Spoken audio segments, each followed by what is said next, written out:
how's everyone doing today? Carrie here, your accent coach, your American vocabulary coach, and I'm here to help you develop your English speaking identity and that way make English your own. So let's go.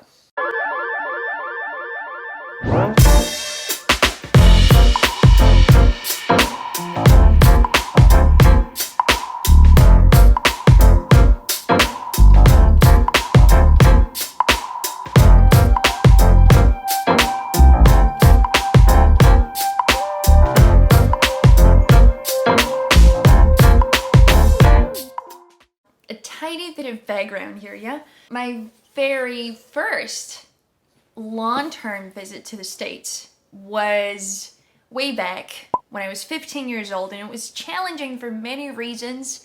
I was scared, disoriented, kind of lost. I was just, a teenager in the States. One of the reasons why I found things particularly challenging when talking to people is my lack of knowledge of the pop culture.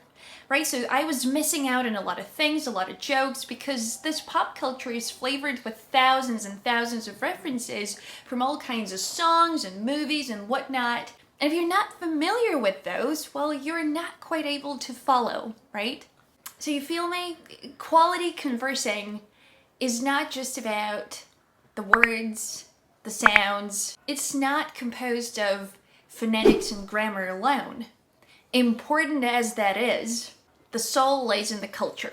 And cinema is a huge part of it. Huge part of it. Plus, it's fun. Come on. Think phrases like, I'll be back. Only not as international, but a little more local. So let's dig in. Why don't we? Today we're looking at 10 catchphrases from all kinds of iconic shows and movies, and just for you to know what a catchphrase is, right? So it's a phrase that, it's caught on, right? So it's repeated over and over again, and it originates in pop culture, in the arts, and then it's just sort of re-uttered, repeated over and over, all across the language by all kinds of language users, and it just sort of becomes part of the collective psyche of those using the language, right? So it's part of the conversation. It's something that people rely on for a metaphor, for a mood, for something. So you do not want to miss out on these. Now, we said culture, so I'm going to give you some culture. Number one. So I bet a lot of you have either read or watched Gone with the Wind, or at least heard of Margaret Mitchell's book, Gone with the Wind. Like I said, there was a movie, pre-World War II American movie, and it's a very controversial one, given how much the US has changed over the past few decades. So Netflix is always sort of unsure about whether they should be showing it or not. But nonetheless, there's something really fun about this one phrase from the movie that you too ought to have some fun with. So, in the very last scene, and I hate to spoil it for you, this character named Rhett Butler, after years and years of romantically pursuing this flaky character named Scarlett O'Hara, he packs his bags and tells her to bugger off. To which she goes, "Where shall I go? What shall I do?"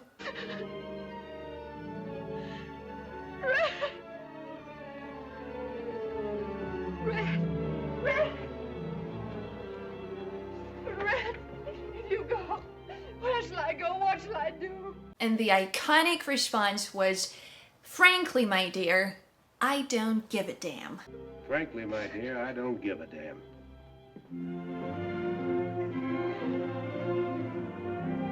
I also love it how W Magazine once gathered all these superstars to try another spin on the very last scene, on the very same story, by reversing the genders. That is, no more women saying to men, "What shall I do? Where shall I go? Save me." Like, girl, pick yourself up and, stop asking silly questions. Have some pride, woman. You're the boss of your own life, huh? So instead, we're seeing the girl telling the guy that she can't bother anymore. Whereas the male character is confused and emotional. You know how it goes. "Frankly, my dear, I don't give a damn. Frankly, my dear, I don't give a damn." If you go, where shall I go? And what shall I do? Where will I go? What should I do? Frankly, my dear, I don't give a damn. Frankly, my dear, I don't give a damn. I don't give a damn. I don't give a damn. Where shall I go? What should I do? Frankly, my dear, I don't give a damn. Catchphrase 2. I'm the king of the world. Sound familiar? I can see the Statue of Liberty already. Very small, of course. I'm the king of the world!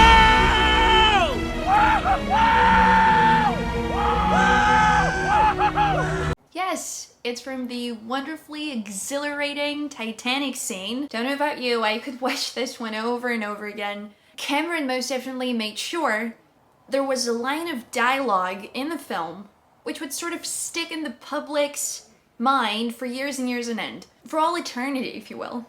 And this one's definitely it. Whenever you're on a boat, feel free to walk to the bow, spread your arms, and shout out into the water, into the wind, I'm the king of the world! I know I will. And again, we all know what happened on that boat. But it doesn't make that scene any less dreamy and fun and just beautiful in every way possible. Phrase 3, go to the mattresses. This one's a funny one because I learned about it from another movie, not one that it originated from, which takes us back to why catchphrases are important. To understand what the heck people are talking about. In real life, in movies, on those shows, doesn't matter. I heard it in one of my all-time favorites, You've Got Mail. And we also hear it from a character that doesn't know what it means, and people explain it to her. So, go to the mattresses takes us all the way back to 1972, when the iconic Godfather was made. What does it mean? Let's have Tom Hanks' character tell us. Go to the mattresses. I have to say, go to the mattress. What? What does that mean? It's from The Godfather. It means you have to go to war. Oh, what is it with men? What is it with men and the Godfather? Hello? Oh, come on. Hello? The Godfather is the answer to any question. The answer to your question is go to the mattresses. Go to the mattresses. You're at war. It's not personal, it's business. It's not personal, it's business. Business. Recite that to yourself every time you feel you're losing your nerve. Fight. Fight. Fight to the death. Fight to the death. Like he says, it means to go to war, not necessarily physically or to a real full-on war, no, but to go to a metaphorical type of war, to use ruthless, brutal tactics in order to win, to act without restraint, to go Italian mafia on somebody, as a joke or for reals, I don't know, just don't kill anyone. Do you ever feel like going to the mattresses? I know I do. Right? It's about that passion that you have for something and you're willing to fight for it. And while we're at it, we're going to move on to the fourth catchphrase, and this is going to help us see how much certain movies mean in terms of language use, right? So Godfather has got all kinds of phrases to it that are still around, even though it was made in 1972. So have you ever heard someone say the words, I'm going to make him an offer that he can't refuse? Feel free to quote it jokingly. Someone who hears you say it will assume that you're familiar with this part of the cinematographic layer of language use and the pop culture behind it. It's too late. They start shooting in a week. I'm gonna make him an offer he can't refuse. And that's good. We want that. I mean, I want that. I want that for myself and I want that for you guys. Oh, and phrase 5. Do you recognize this one? Keep your friends close, but your enemies closer. That's also from The Godfather. Ain't half bad for one movie from the 1970s, isn't it? My father taught me many things here. He taught me in this room. He taught me, keep your friends close, but your enemies close. We got phrase 6. This one's for Bruce Willis's fans and those familiar with his legacy of Christmas time action movies, one of which is, of course, Die Hard. Now, question. What do you guys say, or rather shout, when you feel like expressing joy or, a kind of happiness that overwhelms you almost? Yay, yoo-hoo, hooray, hurrah. But also, in the olden days, one might have said, yippee, yippee-yay, and Bruce Willis's character from Die Hard would add another word at the end of it, and it would go like this. Yippee-ki-yay, motherfucker. Yippee-ki-yay, motherfucker.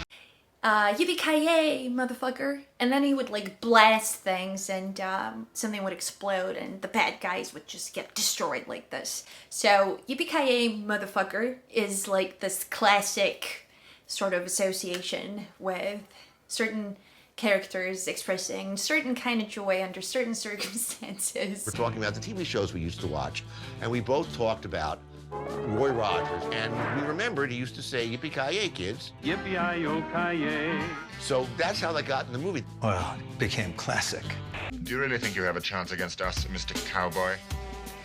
Yippee-ki-yay, motherfucker. Ah, there it is. A line that transcends the film itself. It's gotta be yippee-ki-yay.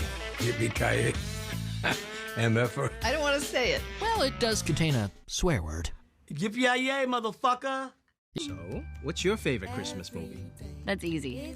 Hands down, Die Hard. You really think Die Hard is a Christmas movie? Yippee-ki-yay, I do.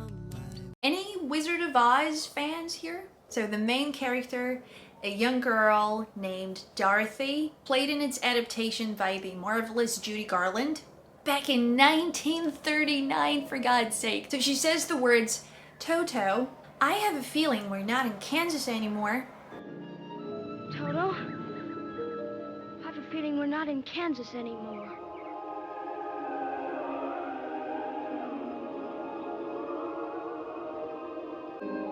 We must be over the rainbow. Once they find themselves all the way down in the country of Oz, somewhere over the rainbow. Somewhere over the rainbow, way up high. This catchphrase is so catchy and so iconic, I cannot tell you enough. It just keeps on reappearing in other books and shows and movies and conversations, and it's developed a very clear meaning to it, which goes, things have changed.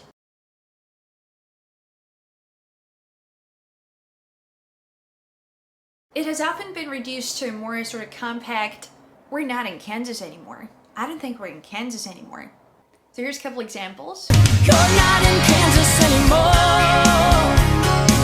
Can't be too careful, that's for sure. City lights will lead you on. Another important one here is, there's no place like home. And that'll be phrase 8. See, that's also Wizard of Oz.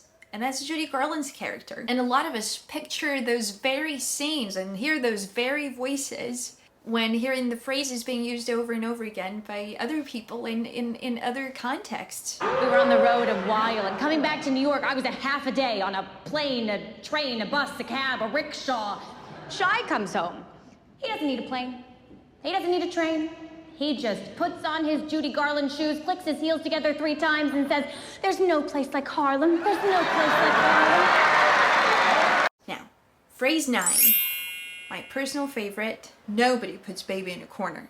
You just have to know this one. Yeah, it's an old movie. It was made way back in 1987. Hence the catchphrase status. It's been around for a while, even though it's a little tacky. And the actor who had to say it didn't like it much. The expression is a famous quote from the movie called Dirty Dancing. The film is about a young woman named Frances, but everyone calls her Baby. She goes on this vacation with her parents, fancy resort, and she learns to dance with one of the dance instructors at the resort named Johnny, and they develop a romantic relationship. On the family's last day at the resort, Baby was supposed to perform a dance with Johnny, but he had kind of been exiled and she's sitting there all alone, and she's literally in this corner at this table with her mom and her dad. So Johnny sees her there and he comes up to the table and says the words, the iconic words. Nobody puts Baby in a corner.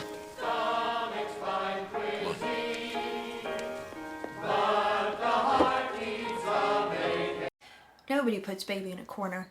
He then pulls her out of that very corner so that they can do their dance together. And the dance is also like mega famous, 100% iconic as well. So we take each other's hand, 'cause we seem to understand the urgency. I think she gets it from me.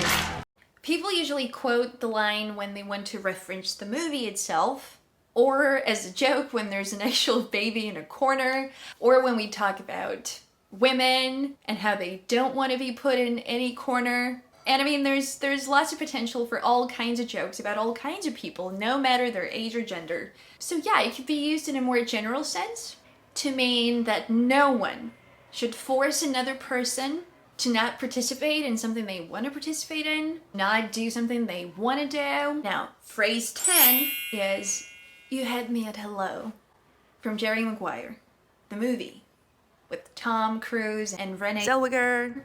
It's a very romantic one, okay? The scene from the movie, and here it goes. Hello?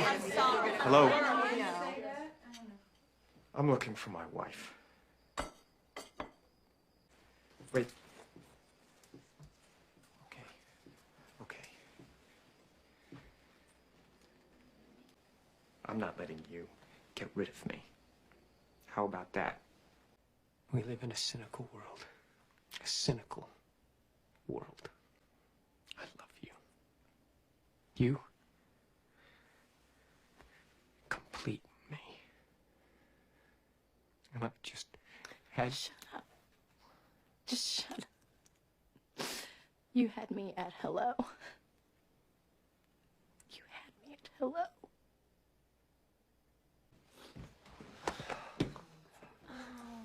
First of all, I love the phrase per se. Use it. You had me at blank. You had me at object. Which means you convinced me of something, or you won me over when you said something in particular. And you mention it after at. You had me at boom. Here's more examples. Say someone says, "Hey, you want to come over and go swimming?" Or they text you. No one calls anyone anymore, you're right. So, you want to come over and go swimming? I've also just made lasagna, so we got loads of food. And you may respond to that, "Hey, it's 35 degrees out, Celsius, 95 degrees out, Fahrenheit. You had me at swimming." So the moment I read the word swimming, I was already in. You didn't have to do any sort of upsell, right? You didn't have to tell me about the lasagna. I was already going to come over. But the "you had me at hello," we often use that to talk about the romance, that type of dialogue. So get ready to say to someone you might be falling madly in love with. Or someone you know well enough to make fun of, right to their face. It's a fine movie, don't miss out. Full of all kinds of references, stellar cast, I mean, you're gonna love it. Gotta be familiar with the classics to know what the stories were, what the plots were, what the phrases were. Believe you me, it's worth your time. And here's a little bonus for y'all. Pretty Woman, for anyone who's watched it, and that's I don't know, a good percentage of y'all, I'm sure. There's 2 phrases that I suggest you try and use and play with. The first one is not just about the words, right? Even though you can use it regarding anything in any context, but it's also about the setting. There's this character from a certain part of the society, less fortunate, forced into a kind of profession that you wouldn't wish upon anyone. And there she is trying to get herself a dress that she would be able to wear to an important event and accompany her client, a wealthy client played by Richard Gere, right? So, and we know how they wouldn't want to wait on her. They wouldn't want to help her out.